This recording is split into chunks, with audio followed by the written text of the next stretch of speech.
시편 142편의 표제어에는 다윗이 굴에 있을 때에 지은 기도라고 밝히고 있습니다. 아마도 다윗이 사울에게 쫓겨나서 아둘람 굴에 도망갔을 때 상황에서 지은 시인 것으로 보입니다. 다윗은 사울의 딸인 미갈과 결혼해서 그의 사위가 됐지만 사울은 시기와 질투로 인해서 다윗을 죽이려고 했죠. 다윗은 사울을 피해서 숨어 다녔지만 도저히 그의 추격을 피할 수 없었습니다.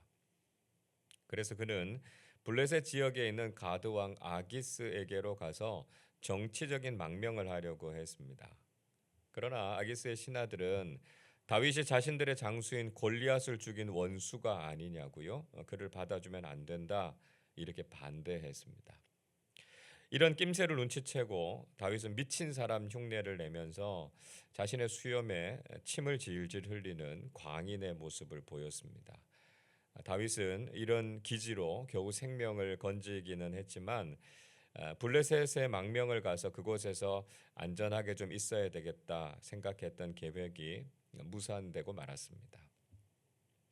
그래서 사무엘상 22장을 보면 다윗은 결국 유다 땅에 속해 있는 아둘람 굴에 와서 그곳에 머물게 되죠. 사무엘상 22장 1절과 2절은 이렇게 말씀합니다.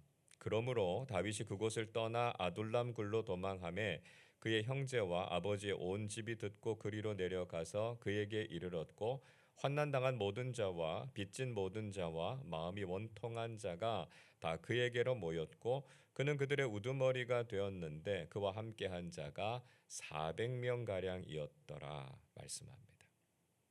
자, 다윗은 가드를 떠나서 유다 땅과 블레셋의 국경 지대에 있었던 아둘람 굴이라고 하는 곳으로 피신하게 됐습니다. 다윗이 아둘람 굴에 있다라고 하는 소식을 듣고 다윗의 형제들과 아버지의 온 집이 다 그곳으로 찾아왔습니다. 다윗의 가족들이라면 사울에게는 반역자 취급을 받을 수 있었을 테니까요. 그들도 피해야 할 상황이었습니다. 자, 그런데 가족들만 다윗에게로 온 것이 아니었습니다. 환난 당한 사람들, 빚진 사람들, 그리고 마음이 원통한 사람들 400명이 다윗에게 모여들었습니다. 다윗에게는 참 기가 막힐 노릇이지 않았겠습니까? 지금 자기 목숨을 지키기도 어려운 상황인데요.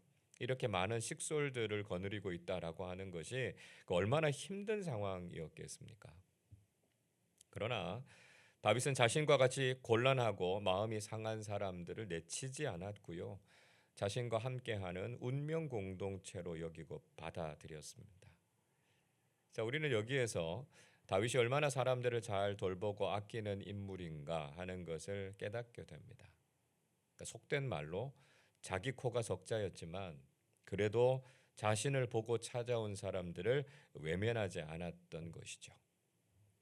자, 오늘 이 시편은 바로 이런 상황에서 다윗이 부른 노래였다라고 하는 것을 감안해 보시면 그 내용과 또 다윗의 심정이 보다 더 잘 느껴질 것입니다. 1절을 보십시오. 내가 소리내어 여호와께 부르짖으며 소리내어 여호와께 간구하는도다 말씀하고 있습니다. 자, 다윗은 소리를 내서 하나님께 부르짖어 기도하고 있습니다. 그러니까 이런 상황에서 하나님께 기도할 수밖에 없는 것이죠. 아무리 자신의 다리로 열심히 도망을 가도 사울이 쫓아왔고요.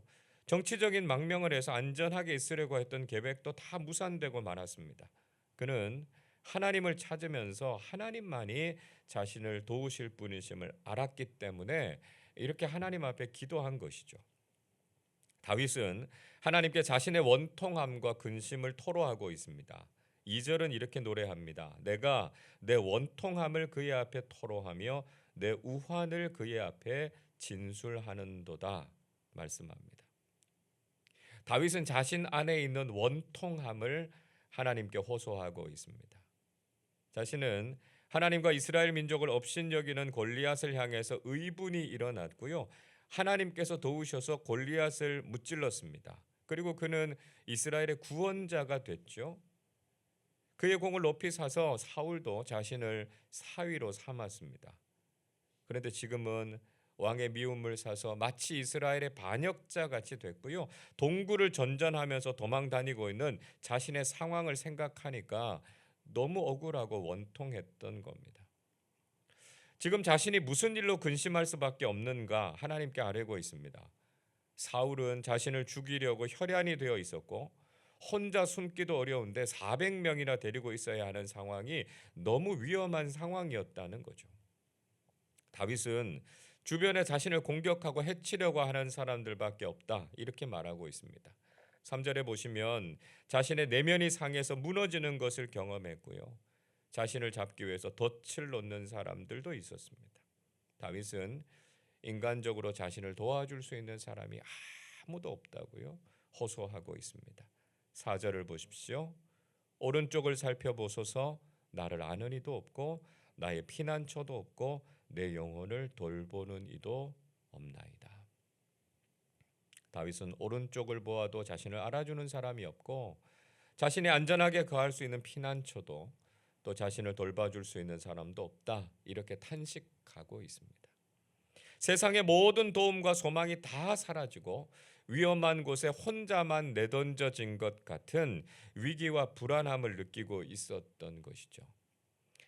여러분, 때로는 우리의 삶에서도 이런 답답함과 원통함을 경험할 때가 있습니다. 나름대로는 믿음의 삶을 살아왔고 하나님께서 보시기에 바르게 살아가려고 그렇게 애써 왔는데 우리의 상황은 깊은 굴 속에 갇힌 것 같을 때가 있습니다.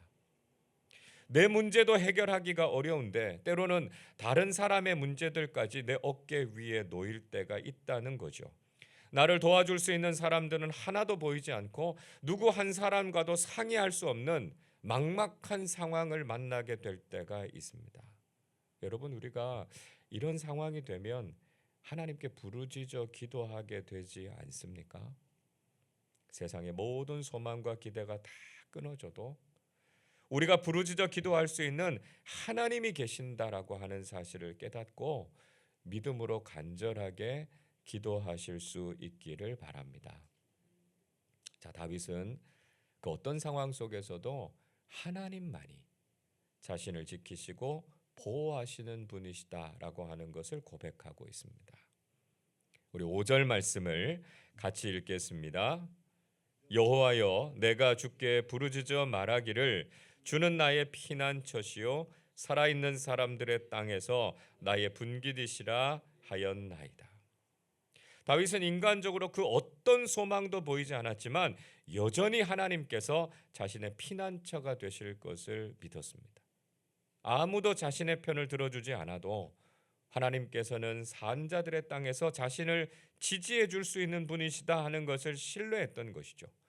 여러분, 세상에 그 누구도 우리를 도와주지 않고 외면한다고 하더라도 살아계신 하나님께서 우리의 피난처가 되시고 도움이심을 고백하는 사람들이 되시기를 바랍니다. 다윗은 자신이 객관적으로 열세일 수밖에 없다라고 하는 것을 인정했습니다. 6절을 보세요. 나의 부르짖음을 들으소서. 나는 심히 비천하니이다. 나를 핍박하는 자들에게서 나를 건지소서. 그들은 나보다 강하니이다. 다윗은 다시 한번 하나님께 부르짖어 기도하고 있습니다. 지금 자신이 처해 있는 상황이 정말 비참했습니다. 적들은 자신을 핍박했고 그들에 비해서 자신은 한없이 약했습니다. 그러니까 다윗은 공격을 당하고 위기를 처해서 고난을 겪을 수밖에 없었던 것이죠.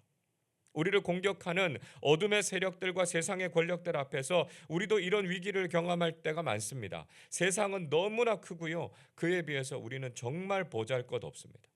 세상이 가지고 있는 힘과 많은 소유를 가지고 우리를 짓누르면 꼼짝없이 우리는 당할 수밖에 없는 상황입니다. 악한 세력들은 더욱 강해져서 활개를 치고 교회와 믿음의 사람들은 더욱 위축될 수밖에 없는 시대를 살아가고 있죠. 그러나 다윗은 그런 상황 속에서도 하나님의 일하심을 기대하고 있습니다. 7절을 보십시오. 내 영혼을 옥에서 이끌어내사 주의 이름을 감사하게 하소서. 주께서 나에게 갚아주시리니 의인들이 나를 두루리이다 노래하고 있습니다.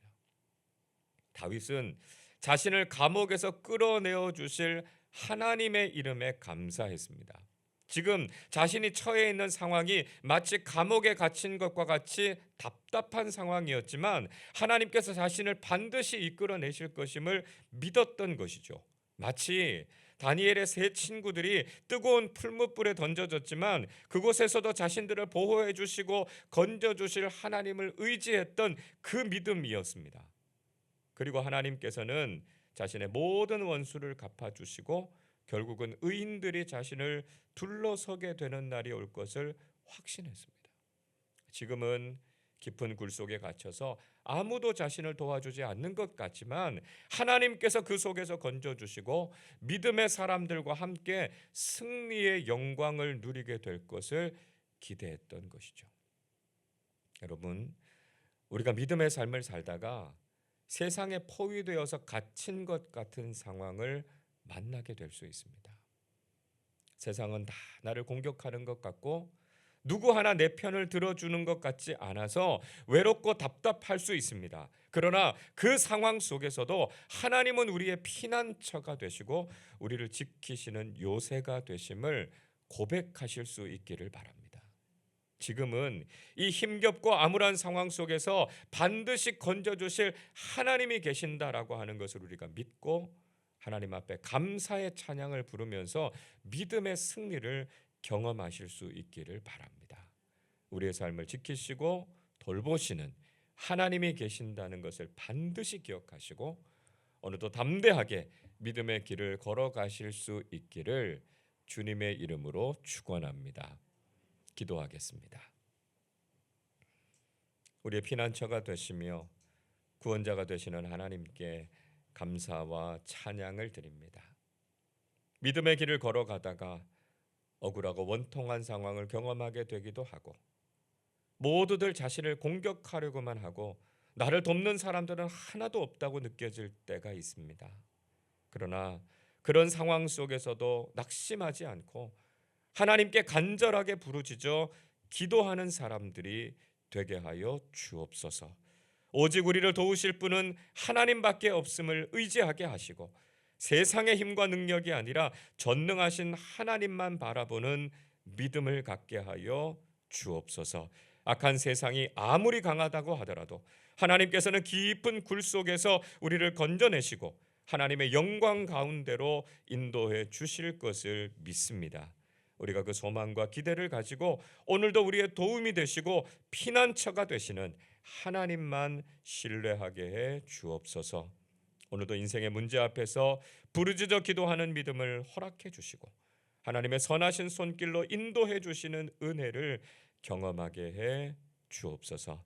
믿음으로 시작하는 하루가 주님 앞에서 평안하게 하시고 하나님의 뜻을 이루는 복된 하루 되게 하여 주옵소서.